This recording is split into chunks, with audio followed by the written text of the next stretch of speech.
Kamwe Mambalobaki, n'a pas démissionné. Tango to aliko loba a démissionné des hommes. Ilou Kamba. Oh, je suis respectueux de la Constitution. De la Constitution. Il y a beaucoup d'idées, la palais de la nation. Combattant, c'est combattant. C'est ici que les PPRD comprenaient que la tempête arrive. Et lorsque la tempête est là, Omani Moutino sa continue en Naku. Na bato ba mibenga ki ba ultra kabiliste. Le lo bazo bongo la mitema. Ba komi ba sepo na coordonner. National. Ya kosamba ezate. Tomoni ndenge mupepe ya changement eye. Ba bengi yango les vents de changement sans armes. Changement zo salama automatiquement. Sans que Bilou Kebeka, sans discussion. Toyoka nini obasolo ba parce que makama mboka bimarane awa porque no musika te ça dire ba secret marane awa na seba lo yenge mampe awa lo yenge belé toza awa na bango toyoka nini basolo ba mais on a tendance c'est comme si on a deux partis na deux parlements on a Sénat on a parlementaire parlement debout Sénat na parlement debout bon comprendre yango quand la chaîne parce que mission et ça bimé belé na Sénat na parlement debout to kana no parlement debout ba le nini parce que to moni awa non le bino boye président Jean-Marc Aboun Azali vice-président il y a assemblée nationale et ndeko Tambo Mwamba ba interpellé déjà la cour de cassation alors que nos samba serait simbité vous imaginez la suite. Peut-être que le Parlement debout, et puis on a idée par rapport au Parlement debout dans le sénateur. Tout le monde. Anniversaire, il y a Kondo et Tshisekedi. Malamoko Fatima est en Égypte. Et là, on connaît le chef de l'État à quel qui concerne l'Égypte. Le chef de l'État a qui continué à contrat Missa. Le premier contrat. Le chef de l'État signé et salut pour la Maïmatali Maï entre investisseurs égyptiens et la RDC. Le deuxième investissement est salut Maïmatali Infrastructure. Le troisième investissement Maïmatali pour le Tobengi Infrastructure. C'est que le chef de l'État a signé un contrat pour nous relever pour qu'on a vu. Nos combattants et combattantes, tant que tu as dit que fini la Kabylie, la institution là, ça m'a vu. Ma bunda, à tirer les lignes, il n'y a pas. Quand moi, mon balobaki, n'a pas démissionné. Tant que tu as dit que a démissionné des hommes. Ilou Kamba. Oh, je suis respectueux de la Constitution. De la Constitution. Il y a beaucoup d'idées, la palais de la nation. Combattants et combattantes. Minga kolobezalité, on a la Sugiyo.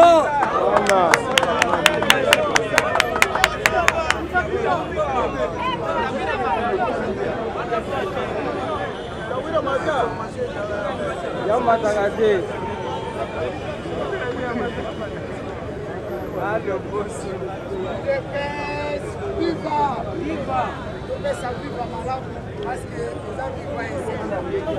les amis viva! Parti au pouvoir de la parti à Malombi, viva! Les peuples congolais vivent bien dans ma boque pour gagner. Les peuples gagnent. Le peuple gagne. Toujours. Le baki, passa la catétine à peuple. Passa la catétine à peuple. Les hommes passent, les institutions restent. Que le Bible, les hommes passent. Les institutions restent. FCC passe. Le Congo reste. Joseph Kabila passe. Le Congo reste. Mabunda passe. Le Congo reste. Eric Olaxani, le stade autocomi. Nous avons besoin, il y a un homme fort. Nous avons besoin de ta capacité. Mais nous avons besoin d'institutions fortes.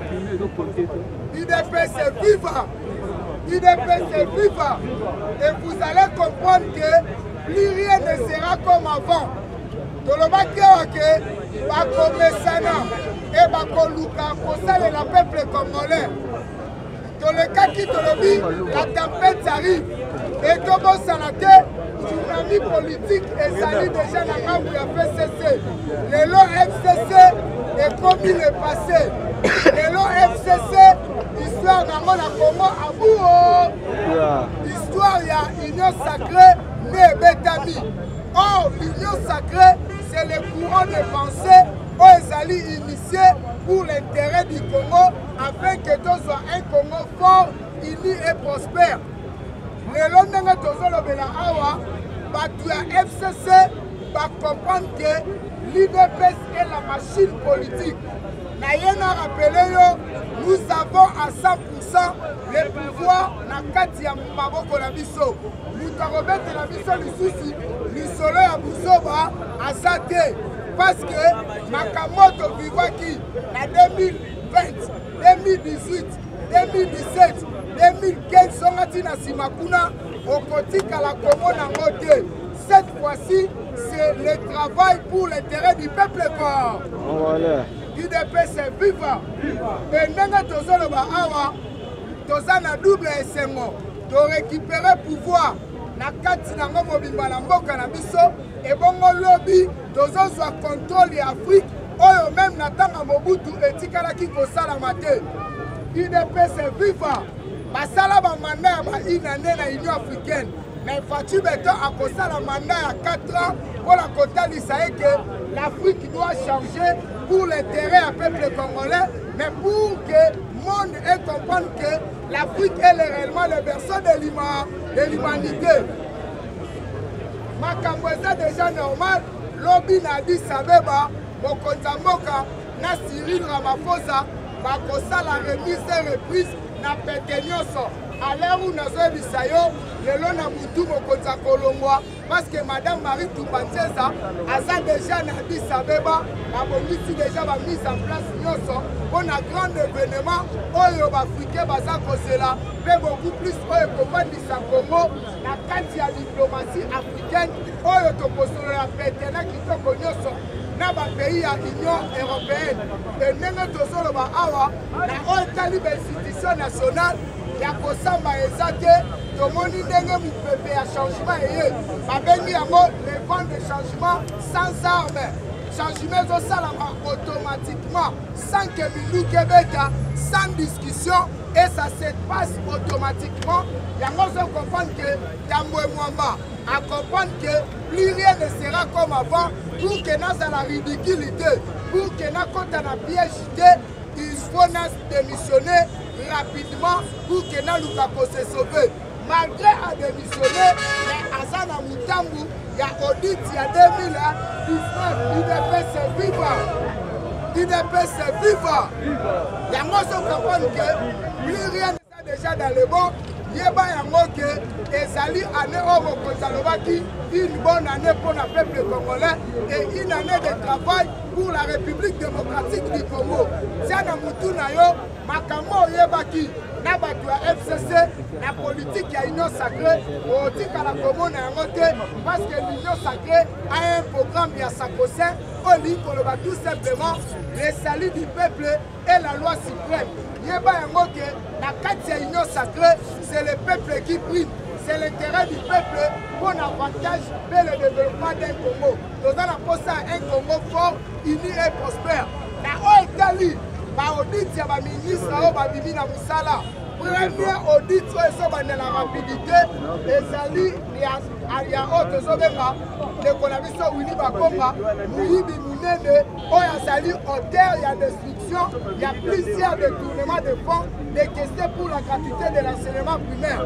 Bref, il y a déjà, et ça dans ma boko, il y a IGF, yango koyeba eke na mikolo ezoya Willy Bakonga bako-interpeller la justice parce que le président de la CECOP attend ici comme bien plus forte raison oyo bandeko na biso Willy Bakonga babandaki kosakanela mbongo ezalaki loué pour la gratuité de l'enseignement. Yango ko comprendre que Willy Bakonga ndenge aza wana akobima par la fenêtre pe akozala totalement humilié par rapport ya komimona. Yango tolobaki que quand vous êtes au service de l'État, il faut travailler pour l'intérêt du peuple parce que vous serez redevable devant le peuple congolais. Bandeko na biso basalelaki mutu lelo bazovivre oyo bango balonaki bakokangama munene ya makasi parce que liste eza exhaustive. Cette fois-ci justice ezosala musala na ndenge bazoyebela te soki basilisi wili bakonga yeba yango audit ekolanda sele ya lagu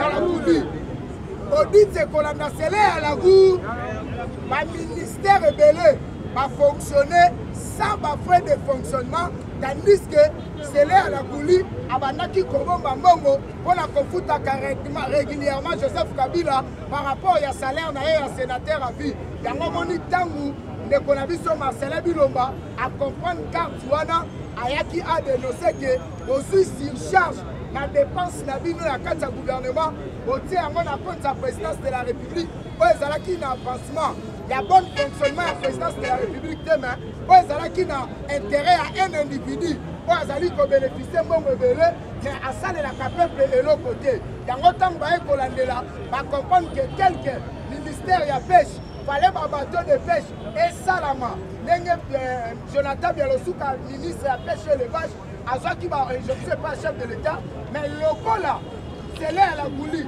abandaki ko jouer carte ya blocage makambo etenaki nazoloba no awa ba dossier eza énorme oyo plusieurs ministres ba audit na bango bakosuka na prison ye bango ke prison ya tour oyo eza mpona bapetit kuluna te mais mingi ekozala mpona bakuluna agra ekozala mpona bakuluna agra mpo ekozala mpona bakuluna cravate. C'est pour servir que plus rien ne sera comme avant. Nous sommes redevables devant le peuple congolais et non devant le parti politique Nabiso. Yango somo na eke ndeko na biso baati à comprendre à le lieu que ma positionnement nyonso mokonzi mboka koyi kosala nga confiance pour que na servir mboka na kosalela mboka na kimia naza na exigence ya kopesa te parce que biso nyonso tosinaki charte na kati ya union africaine na kati ya union sacrée toluka intérêt à peuple congolais yeba yango bien awa à ma qualité d'investigateur le premier ministre azali na pouvoir discrétionnaire ya chef de l'État ndenge toza awa mutu akoya kobetela chef de l'État lisolo na litoi ke tia mutu premier ministre aza te ye moko chef de l'État kolongwa Addis Abeba ntango azozonga awa ezali le première démarche oyo bakoentame pour que le premier ministre abima afin que la katia après 15 février au Toza, le gouvernement est déjà établi pour que bazala investi la session de mars. C'est-à-dire les choses sont en train de s'accentuer rapidement dans ma camboquée rapide. Pour ta facilité bisobale, les alliés Sénat. Yango moni pour la collecte que l'UDPS et la machine politique. Tant que vous battez motion examen en pétition, il y a les titres Mwamba. Maintenant, ça va comprendre que tant à déposer à 13h, à déposer des missions à 13h devant du rodage, rapidement, Balobi, qui sont pour la déchéance de messieurs Sami Badibanga, Salevani Kimia et Sami Badibanga Telemi, Babetelier Mabo, Babetelier Mabo, c'est ça la machine politique. Yango Kabunda Lobakiboy. Le monde entier retiendra que l'IDPS est la machine politique parce qu'il y aura ni cohabitation, ni autre coalition, il y aura tout simplement l'union sacrée initiée par le chef de l'État pour l'intérêt du peuple congolais. Initiée pour l'intérêt du peuple congolais. Yango comme on a que le peuple congolais, ça là non, comment dans le calme, Makamboza dans le bon, Moutou Aye la yote. On a collecté que le chef de l'État a un souci à peuple naé, a mettre rapidement diplomatie dans l'Égypte. Bafongwa melibiso rapide na masolo ya Kanyaka ndenge toloba awa bakoniaka construction ya cité moderne na maluku na compte ya union africaine yeba yango ekozala site moko moderne oyo ekozala na bénéfice ya peuple congolais tala bavantage oyo union européenne epesaka na union africaine lokola akomi na tête ya union africaine eza na charte wana d'abord au niveau de Zali, la stabilité de paix en Afrique et l'aider faire de bonnes diplomaties entre l'Afrique et l'ex-Occident. Parce que le président Félix incarne toutes ces démarches. Il y a un comment on a que le Congo, donc on a la bénédiction, il y a protection. Dans le mois de février, la Souka, donc on a intervention ya ba militaire africaine o bakoya pour que bakotisa kimia na este tia na mutu na bitumba na este abuo et tango bitumba ezosila bazofongola ba enquête mpo na baministre mpe basénateur oyo babandaki kofinanse guerre na este affaire ya baminere okokuta eke bamiyibi ya FCC bakokangama en désordre bakokangama vraiment ebele parce que bagénéraux ebele baza bagénéraux rwandais oyo babandaki kojue carte ya Kabila kofacilite minduki pour que désordre ezala na este bango basenrichir elede okocomprendre que beaucoup bazalaki basénateur to badepute bazalaki kaka badepute te mais bandaki kose protéger na immunité parlementaire afin que baexercer commerce na bango oyo etali baminere lokola enquête ezofongama lokola président akokoma moto ya yambo na Afrique esengeli mboka na biso evanda na kimia pour que asalela Afrique malamu eyeba yango bien bando nyonso ekouta na Occident président Félix lokola aza mokonzi Afrique biso tokobénéficie yango rapidement parce que biso nde tozali bato ya liboso na Afrique mobile UDPS viva yango ozomona eke badiplomatie oyo le président de la République a mené ezalaki mpona kosauve mboka na biso e nalobaki na bato misusu yango président Félix a prêté serment na kati ya Union africaine. Il doit d'abord en finir avec les amis du Front commun pour les complots d'ICO. Pour les complots d'ICO. Le lot FCC, histoire nango abouo, ya. Nani o tozobenga ne konabiso bochap. Azako s'incliner a commis ba mikande belé pour que akota na inosa. Akota na inosa. Et bisie que yo lo bakoza itra kabeliste. Yo na koko nyangi. Bino lisola union sacrée eza mpona bino te baporte ya union sacrée eza deja ya kokangama UDPS viva yango ozokomprendre ke makambo oyo tozosolola awa ezali mpona avantage ya mboka na biso et cette fois-ci peuple congolais akozwa valeur. Cette fois-ci, peuple congolais a causé à la respecter parce que charte ya union sacrée ezali tout simplement le salut du peuple et la loi suprême. Ceux qui ont ministre, au cause à la ministre pour la Moka, au cause à la ministre pour la parti politique na oje. Ba monio ko la parti politique na yo, yeba eko cause à la sanctionner parce que yo za wana pour la Moka na biso.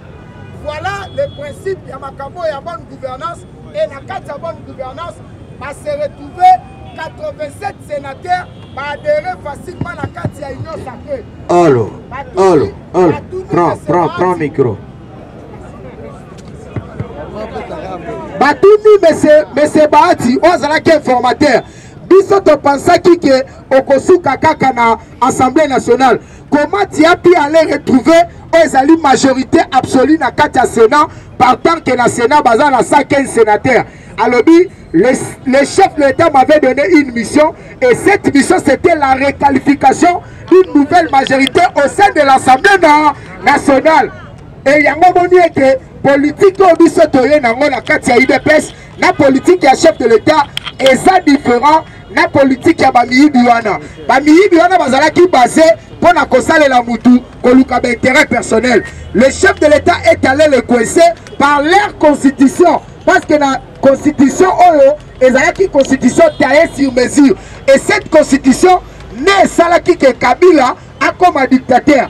Maintenant le chef de l'État comme Azamuto ayebi mibeko bien auti na parti démocrate abengisi bato ya bwanya otozobenga ba constitutionnaliste ba vandali constitution ba comprendre que pendant qu'on déstabiliser donc quoi il s'est renversé Jéricho à Kabila il faut qu'on landa bango par la constitution yango somona que soki bango baliwa le beloko ba makambo bango basala et yango ka ezozongela bango to comprendre que le chef de l'État a la politique et la logique yango pour la commettre bango fin et c'est là qu'il y a temps à kovanda na bango pour étudier bango atalisa bango que obino bozo sala et sa logique était maintenant nous devons entrer dans la logique il y a que servir peuple congolais et yeba yango bien FCC nenge bazawana baza déjà na kati ya kobunga et logique ko ekozala cette fois-ci la gouvernement ozokota na réduire taille nango. Le taille du gouvernement sera réduit, donc nous aurons 30 ministres plus 15 vice-ministres et le reste à travail et qu'on soit à la commission parlementaire, y compris dans les secrétaires généraux, bangonde banda kosala musala pour la bonne fonctionnalité. On peut remarquer que nenge toza attend ba ko lancer ba travaux ya banzela, on peut comprendre que ba député mususu ba banda kozala pour la surveillance ya ba travaux. UDPS est vivant. UDPS est vivant. Yango na loba que plus rien ne sera comme avant. Le chef de l'État est en train de marteler pour une bonne gouvernance, à commencer par le Premier ministre. Yango pour la collecte que le président de la République est en train de peser na Oezo Salamalelo. Le Premier ministre la nanga bien à Kobima na pouvoir discrétionnel, il y a chef de l'État. À cause de la moutité au Bakolobote, bisonne tozaki majorité dans le Parlement, bisonne tozaki ouete. Parce que majorité est établie si quoi. Ils ont une majorité, ils ont conçu autour du chef de l'État. Dans la vision, l'union sacrée. Or, l'union sacrée, c'est le courant des pensées initié par le chef de l'État pour l'intérêt d'un Congo fort, uni et prospéré. UDPS est vivant. Il y a qu'on comprend que les Congolais, à la districte, le chef de l'État est en train de se soucier pour un vrai changement et surtout que à son porté charge à Makassi na Oetali Afrique Mobimba. Et il y a à changer le dispositif, il y a un conseil à combien de types de conseils Congo, n'a pas conseil on va travailler na côte Union africaine.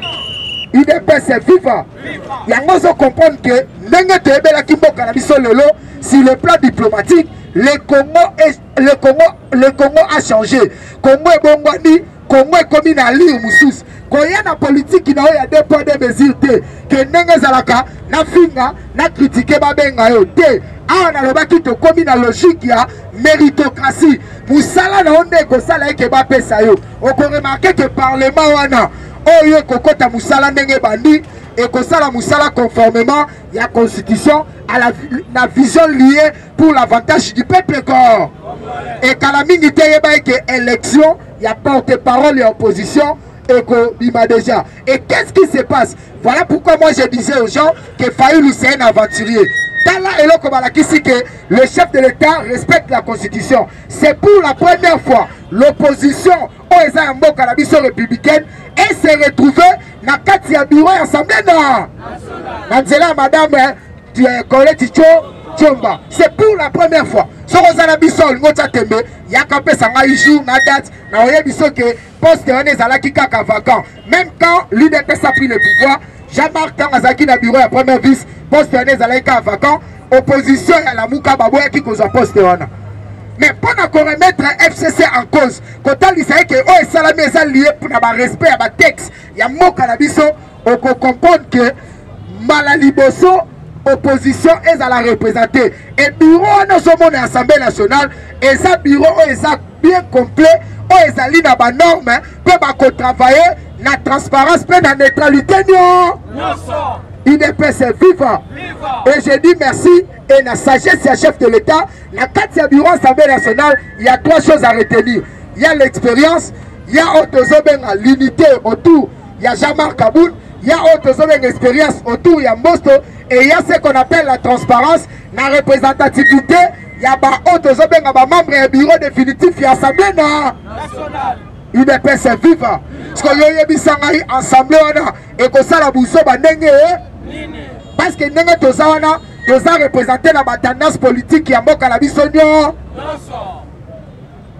Et qu'est-ce qui se passe encore? Au Koyeba que politique est à la Sénat et que la politique il y a surveillance pour la faciliter la loi et que la élaborer pour l'avantage du peuple congolais. Il y a besoin de comprendre que plus rien ne sera comme avant. Et pour l'instant, analystes et étrangers, le bien que nous avons compris que l'UDPS avait une grande vision, il fallait accéder au pouvoir. Et là, nous avons compris que l'école politique en République démocratique du Congo, comment l'a idée? Comment l'a idée? Il y a un le boko ganga base. Il y a un côté dans le but le boko na ganga base. Makambo to bandai koloba a batu bandai komo na biso pamba. Lelo makam to lobaki a munoko na biso nga. Makamu to lobaki a munoko na biso nga. Mutu Moutako Sayote, Nengo Tozoloba Awa, Nenga chef de l'État la Kaki Kabila, Okozwabiki, na feuille Okofanda, pour la kokoma politique. Donc Otangi Sabino pour lui. Les lobes du Nyoso, va comprendre que les frais politiques c'est dans l'idée. Okoyebi Sabi solo côté. Pour changement, faire un changement et salami sans minouki. Il y a moins qu'on néglige la prophétie. Notre maître Tshisekedi Wamulumba à l'Obakibo que quand l'UDPS accédera au pouvoir, il n'y aura ni coup de balle, ni coup de feu. Changement ils ont compté à la mort Canabiso. Sénat et Bongwani. Est-ce que Massa Sebeti? Assemblée nationale et Bongwani. Massa Sebeti? Justice et Bongwani. Massa Sebeti? Et Bongwani a son premier ministre a démissionné. Massa Sebeti? Oyoki ba ministre Basali ma déclaration. Oyoki ba ressortissant Basali ma déclaration. Et tout le monde a salué le travail abattu par le chef de l'État Nanzela Innocent. Nanzela Innocent. Pour te dire que plus rien ne sera comme avant. Et je disais ici que le PPRD comprenait que la tempête arrive. Et lorsque la tempête est là, au Mani Moutino, ça continue à Ndaku. Nabato Bamibenga qui va ultra kabiliste. Le lobe a zobongo la mitema. Bakomi va pour la coordonner. Idéologie à idée. Yo iba peuple bandakala. Mais le lozo le bandini n'a pas pouvoir pour la salle et la peuple. Quand on va quitter comme salle et la peuple. Yango te le dit va resala nini. Va remesana. Balobi va kosala nini? Kosala la peuple ko. Kosala la peuple ko. Yango Fati Fanda toto ngako. Fati Fanda toto ngako. Papa, nalobi noka awa titoko majoin. Oko kamwa makambo ekosalama sur le plan social, sur le plan sécurité et sur le plan développement. Parce qu'il y a tout un programme dont tout le monde s'est impliqué. Pour la Koluka ko changer mon cannabis. Dans le système Basali. Basali système facile. Prison autre manière qui kokanga d'une manière d'arrestation arbitraire. Et comme un peu dans politicien, bongo ba petit na biso ba kuluna o ba eba kelo côté ba ko banda ko kende na ba centre de formation le ko la angenga bulu e cassé e kafela pour la ko sale la mort. Kuna okoye ko la menuiserie, okoye ko la maçonnerie, okoye ko la bilanga, tango ko songa okomi utile na société. IDPS vivant. Et bon yo ibambonga l'état otongal banda ku illégal, obala ba sebele na mbonga l'état, prison eza kozela ye maboko ya kofo. Yango moni Fati par la Tsaï Kaza diplomate assombeli bango camion climatisé à ba prisonnier. Aeba ke bato azokanga bazali ba mikolo faut respecter bango mais yango akokotsa bango prison en deux. Ba petit na bisa ba kuluna ba komata avion en deux. Pour que basale la mort. Sisi me baluka. Nazoka ote na lobi sisi me baluka. Kisalumeba. Kisalumeba. Le bas FCC Keba. Nazoka ote le bas le FCC Keba. IDPS est la machine polie. IDPS est la machine polie. Oh, merci.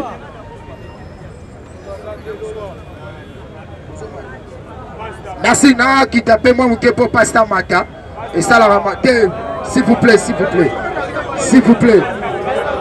Merci beaucoup. Merci. Tosuka. Merci. Moi, Bolanzi, Parlement debout. Il y a progrès. IDPS, voilà. On a appris de Komoko, on a sa point de vue naïe. Tout ça, un siège. Ta air te commis. Tu as un siège. De Koboni. On a un point de vue noté. Tu as Kabouya. Kaboun. Tu comprends? Est-ce que toi, IDPS Kingaboua, IDPS Lumete, différence cette place? Ça va, merci beaucoup pour la moutona. Na éclaircir bande qu'on a besoin. La personne dans bande qu'on a besoin sur le Congolais. Ici ka bazali, ça va bazana poto, ça là bas oyo, bazana Congo, mboti na Congo. Itali parti parce que ça mambo ça interne, mambo Itali parti. Mais balobaka le message c'est la famille. Mais ce peut être comme un niveau peut être le bilan en média, ça va pour nous faire comprendre le fait cadre na biso que non. Il y a des petites choses où bazozanga au sala. Les loyo peut-être en 2023, ce qui est élection est allé. visibilité à partir, ils en ont noté partout. Ok, tout ça parti au pouvoir.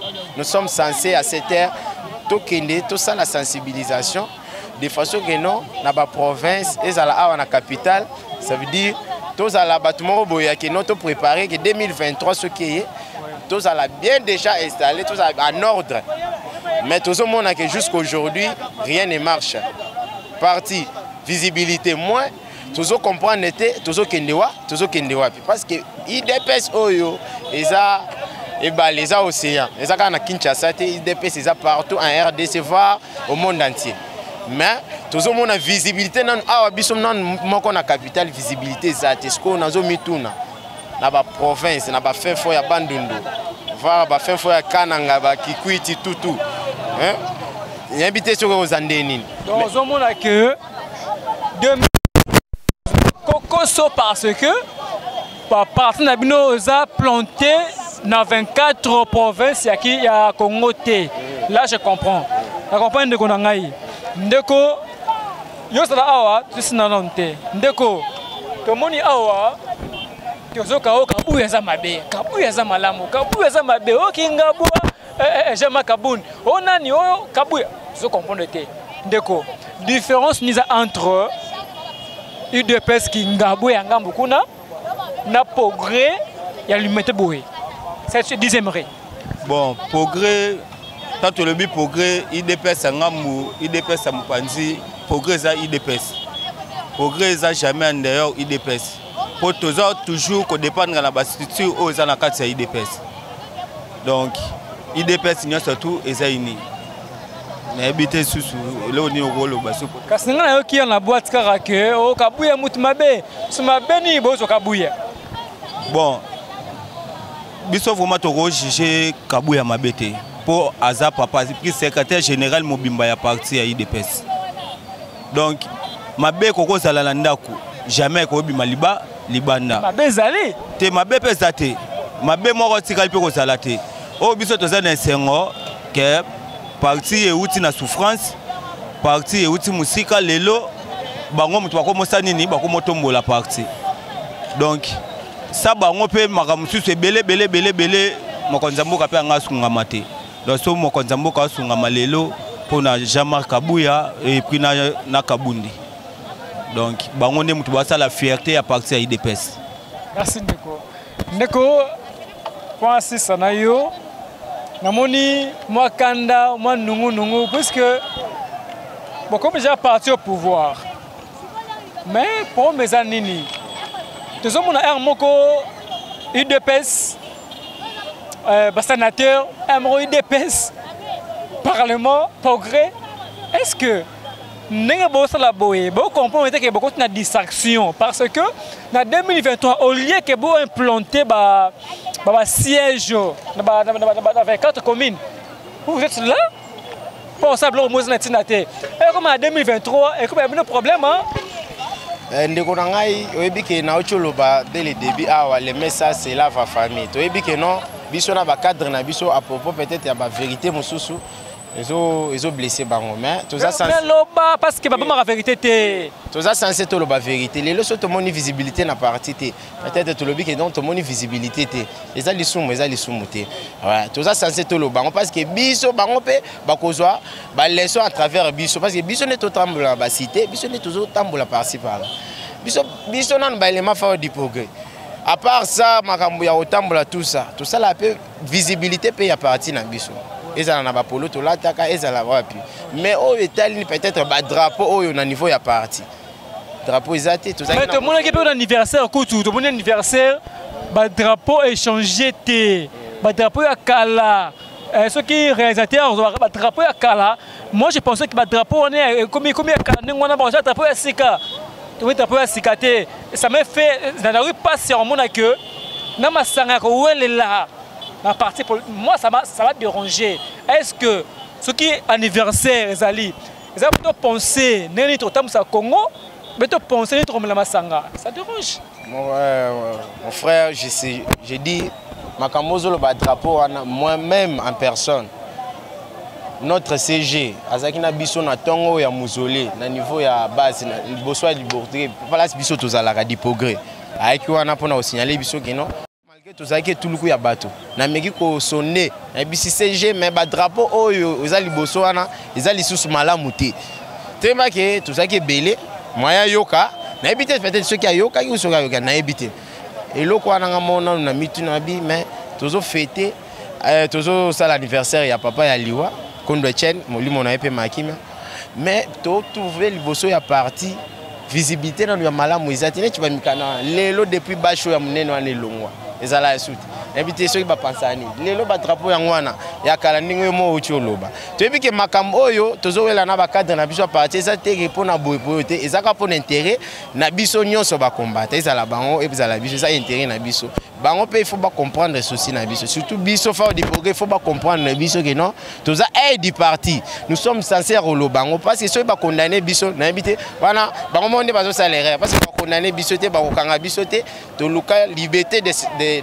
expressions yango wana tozosalela ça veut dire c'est pas grave. Ok, merci Ndeko. Ndeko na moni zawa moi le ba mukia moi le ba mukia na moni ko kanda osali net moi le ba mukia Ndeko to moni parti politique nango moni parti ke ndenga nini moi le ba mukia kaka bon ya koloba eza mingi mais à propos ya temps to baka na o tunibiso koloba o etali parti message oyo na kopesa ngo sikoyo et puis c'est déjà na mozole kuna mokolo ya anniversaire ya liwa ya papa na biso oyebi eza makambo ya soni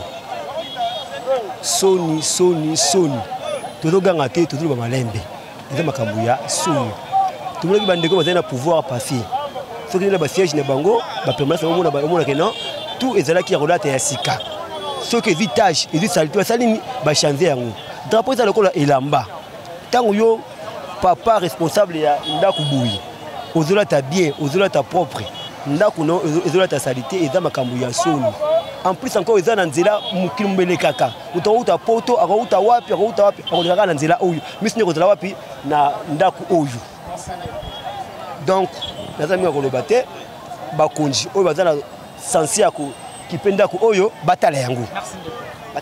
C'était des intervenants, il y a eu des PES. Pour comprendre, c'est parce que nous mettons un point final de Konangahi. Parce que Kanda, je ne comprends pas, on va ça rapidement. Bon, là on a une bague à propos de Kolanga Batoloba. Visibilité à partir, oui, bien sûr. IDPS et Bundi Bitumba Oyo, ils ont qui nous pété pour la drapeau, ils ont qui pété pour la bâti-choc. C'est là ils allaient baka résoudre les kebele poussière drapeau na zano ya sika ba poussière fait que baka résoudre les cas des drapeaux sur ba poussière mais au tikali wana nzambe moko asunga vraiment parti pour asunga chef de l'état makasi et fait que dit progrès ezana aide du Congo nzambe atsa biso maboko pina ba secrétaire général biso maboko après ça bango makasi sur ya sala makasi pour na parti politique et puis na président Jean-Marc Kabund. On a remercié Ming na Monique on a ma choc mais on est la partie on a remercié Makasi. Merci Ndeko. Tout ça qui nous a eu des PES dans siège, il y a eu des PES où nous sommes venus tous bah ils mangent aux les cas maintenant merci na bande retour balandi biso tiens de combien donc on a fini bande ko balandi torozon après toi qui a depuis kala oyebi kaka ba takasserie tolo baté tozi image na pasi ti héroïma tozi quand même na grâce ya PDG d'AS Milan nous venanga ya motema afena ngai na bos na hote venanga sage toujours na sepeli rester branché sur concept et bon tous les programmes bye bye.